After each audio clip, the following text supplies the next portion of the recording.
Hey guys, how's it going? TJ here with Dead History, and I'm here again this week with my special guest, Henry. Hi. And today is part 4 of our presidential series.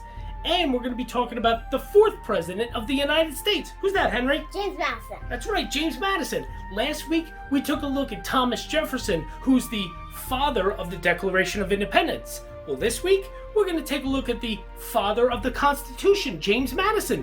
Yeah, he pretty much wrote the entire thing. Yes, he had help with revising it, help putting it together and getting it all done and completed, but he pretty much is the father of the Constitution, the guy behind us. It's going to be really exciting. We can't wait. But first, what do they got to do, Henry? Hit subscribe. That's right. Hit subscribe down below. Give us a like and a thumbs up. Leave your comments. Ask any questions you want. And, of course, hit that little bell, that notification button, so you can be notified every time we release a new video. And now sit back, relax, and enjoy part 4 of our presidential series, James Madison, because this is Dead History. Dead History.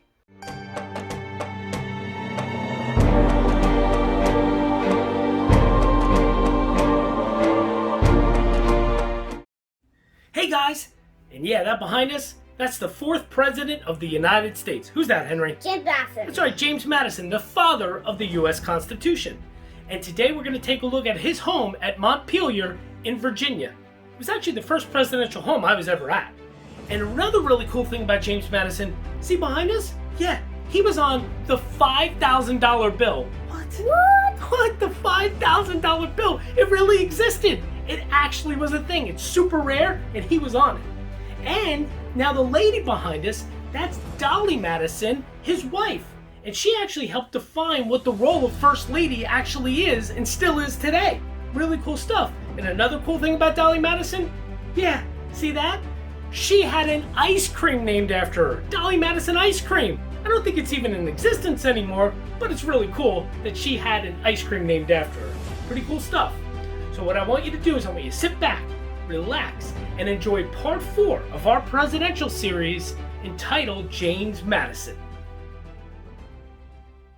Hey guys, TJ here, and I'm sitting here with my son Henry. Say hi, Henry. Hi.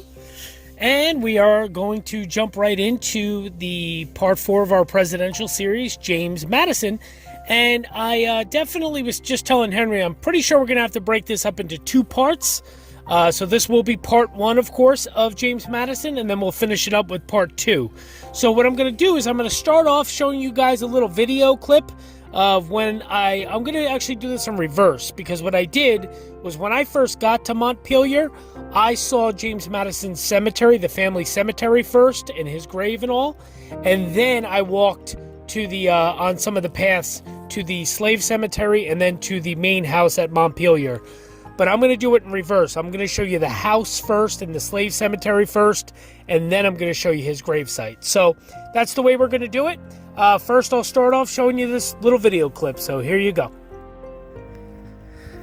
Just want to show a little video of James Madison's estate that I'm walking on. He's buried right up there. You can see where that brick wall is up there I was just in.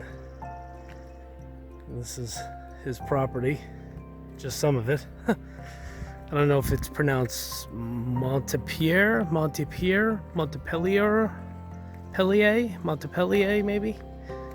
I don't know how it's actually pronounced, but this place is unbelievable. I'm walking to his slave cemetery right now, and then I'm going to go look at the house, and I'll take a little more video.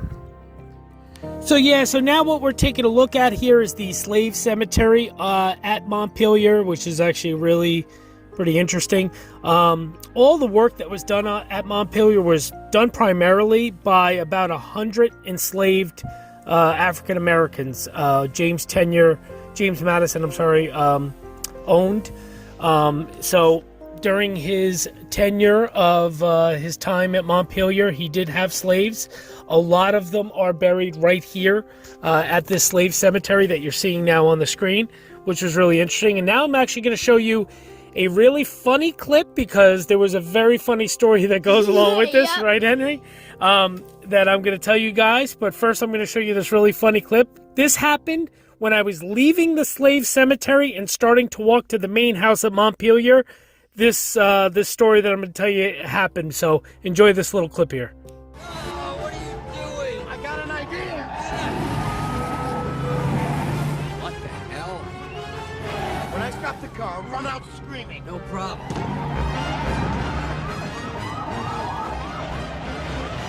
Little trick my dad taught me.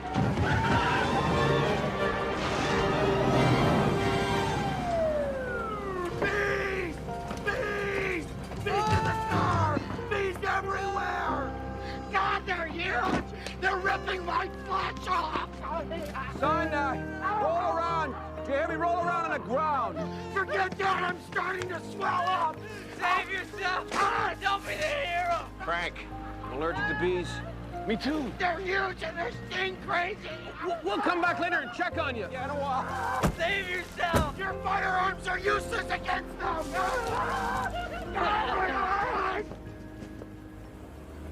Holy shnikes, it worked. So yeah, pretty funny stuff. So what happened was, you see on your screen here this this hand sanitizing spray. Hopefully I'll be able to find a picture of it. Anyway, I have hand sanitizer spray, and I sprayed myself with it before I got out of my car at Montpelier, and the one that I sprayed myself with was lavender scented.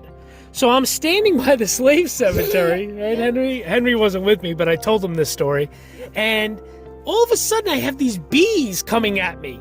And I'm not talking like 2 or 3 bees. I'm talking like 10, 15 bees. Like there's a whole like swarm of bees coming at me, and I'm swatting them away and everything. And yeah, I'm trying to figure out, like, did I like accidentally bump into a nest? No. Then it dawned on me, yeah, they're coming at me because I smell like a flower. I smelled like lavender. So pretty funny. I got chased by bees on James Madison's Montpelier, residence and his plantation. Pretty funny story. So that's also going to explain why it sounds like I'm out of breath in this next video clip I'm going to show you. This is me walking up to the main house at Montpelier, but that'll explain why I was out of breath. So enjoy this clip real quick. So I'm walking on President James Madison's property, and I think I'm about to see his mansion where he lived and died. So yeah, here it is.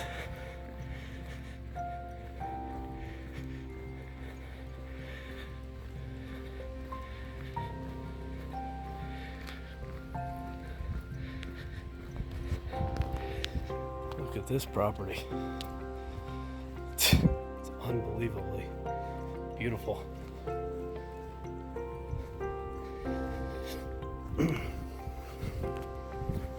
There it is.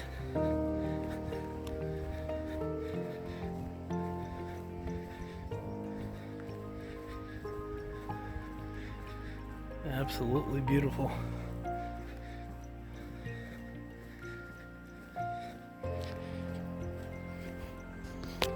Looks like he has some storms rolling in. This is all his property, this giant plantation. It's really an estate. Look at that. Wow.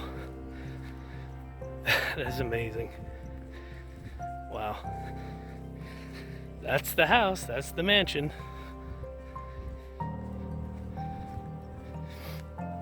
Take some pictures.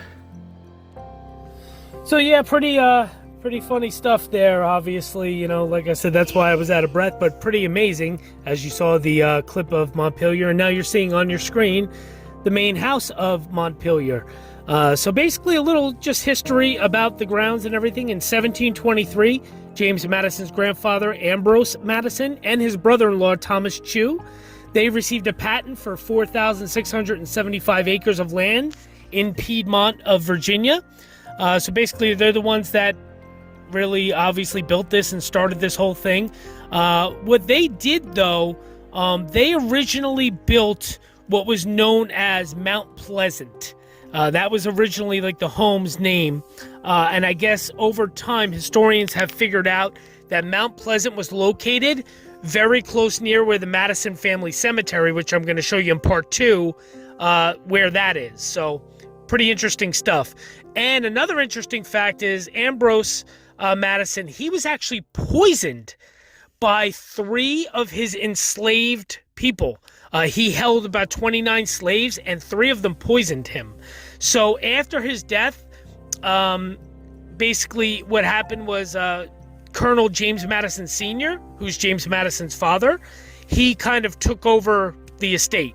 And then basically James Madison was his firstborn son. He was born on March 16, 1751.